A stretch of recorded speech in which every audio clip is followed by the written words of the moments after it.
Hello दोस्तों, राम राम। मैं आज आपको सुनाने जा रही हूँ वट सावित्री व्रत कथा।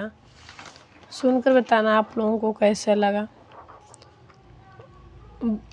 भद्र देश के एक राजा थे, उनका नाम अश्वपति था। भद्र देश के राजा अश्वपति की कोई संतान नहीं थी, इसीलिए उन्होंने संतान प्राप्ति के लिए पूरे मंत्र के उच्चारणों के साथ प्रतिदिन 1,00,000 आहुतियाँ देते थे।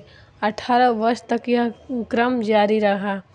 इसके बाद उन पर कृपा हुई। उनके यहाँ एक कन्या ने जन्म लिया। उनका नाम सावित्री रखा गया। सावित्री बड़ी हो गई और बड़ी रूपवान हो गई। उनके लिए कोई वर नहीं मिल रहा था। वर न मिलने की वजह से सावित्री के पिता बहुत दुखी थे। उन्होंने अपनी कन्या से कहा कि तुम अपने लिए स्वयं वर तलाश करना।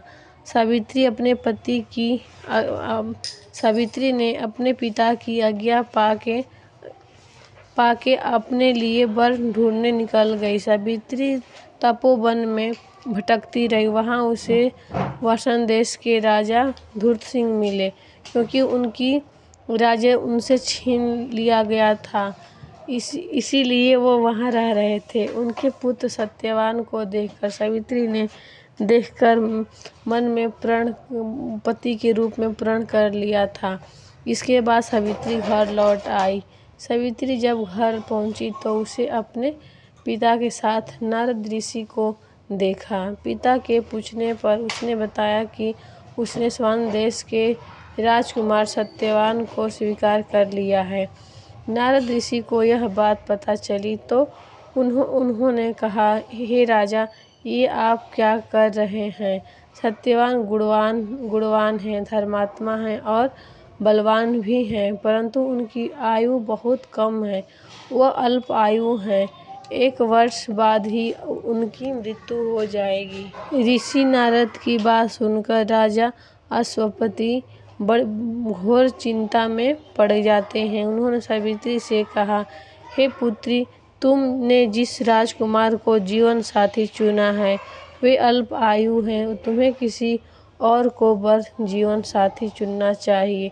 इस पर सावित्री ने कहा, पिताजी, आर्य कन्याएं अपने पति का एक ही बार प्रण करती हैं। राजा एक ही बार आज्ञा देता है और पंडित एक ही बार प्रतिज्ञा करता है, और कन्यादान भी एक ही बार किया जाता है। सावित्री हट करने लगी और बोली, मैं सत्यवान से ही विवाह करूंगी। जब सावित्री ना मानी तो राजा अश्वपति ने सावित्री की विवाह सत्यवान से करा दिया। सावित्री अपने ससुराल पहुंच ही गई। अपने सास ससुर की सेवा करने लगी। समय बीतते गए। नारद ऋषि ने सावित्री को पहले ही सत्यवान के मृत्यु के बारे में बता दिया था। वह दिन जैसे जैसे करीब आने लगा, सावित्री अधीन होने लगी। सावित्री ने 3 दिन पहले ही उपवास रखना शुरू कर दिए थे और नारद ऋषि द्वारा बताए गए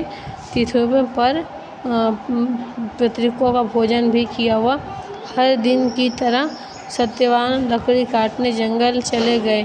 साथ में सावित्री भी गई। जंगल में पहुंचकर सत्यवान ने लकड़ी काटने के लिए पेड़ पर चढ़ गए। तभी उनके सिर में दर्द होने लगा। दर्द से व्याकुल होने के कारण सत्यवान ने पेड़ से नीचे आ गए। सत्यवान के सिर गोद में रखकर सावित्री सत्यवान के सिर सहलाने लगी।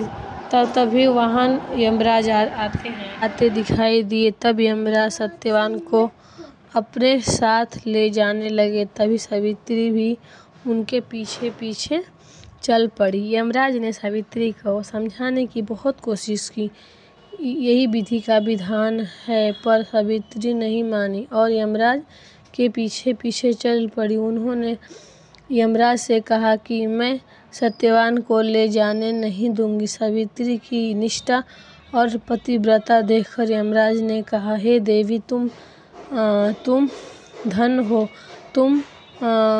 तुमसे कोई वरदान मांग लो। सावित्री ने कहा, मेरे सास ससुर वनवासी और अंधे हैं, आप उन्हें दिव्य ज्योति प्रदान करे। यमराज ने कहा, ठीक है, ऐसा ही होगा।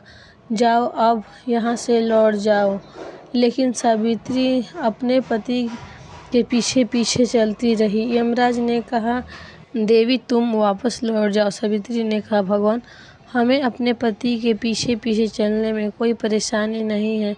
पति के पीछे चलना मेरा कर्तव्य है। सावित्री की यह बात सुनकर यमराज ने उनसे एक वर और मांगने को कहा। मेरे सास ससुर का राज्य छीन गया है, पुनः वापस दिला दे। यमराज ने सावित्री को यह वरदान भी दे दिए और कहा, आप वापस लौट जाओ। लेकिन सावित्री उनके पीछे चलती रही। सावित्री को चलता देख यमराज ने सावित्री को तीसरा वरदान मांगने को कहा। इस पर सावित्री ने 100 संतान और सौभाग्यवती का वरदान मांग लिया। यमराज ने यह भी वर सावित्री को दे दिए। यह सुनकर सावित्री ने कहा, हे प्रभु, मैं एक पतिव्रता नारी हूँ। आपने पुत्रवती होने का, संतान का वरदान दिया है। अब आप मेरे पति को कैसे ले जा सकते हैं? यह सुनकर यमराज को सत्यवान का प्राण छोड़ना पड़ा और यमराज अंतर्ध्यान हो गए। सावित्री बट के वृक्ष के यहाँ गई, जहाँ उसके पति का मृत शरीर पड़ा था, और सत्यवान फिर से जीवित हो गए। दोनों सुखी सुखी अपना राज्य की ओर चल पड़े। घर पहुँचते तो उन्होंने देखा कि उनके माता पिता की आंखें की रोशनी लौट आई है। इसके बाद उनके राज्य भी वापस मिल गया। इस प्रकार सावित्री सत्यवान दोनों सुख भोगते रहे। तो ये रही वट सावित्री व्रत की कथा। इसको सुनने से सबकी मनोकामनाएं पूर्ण होती हैं और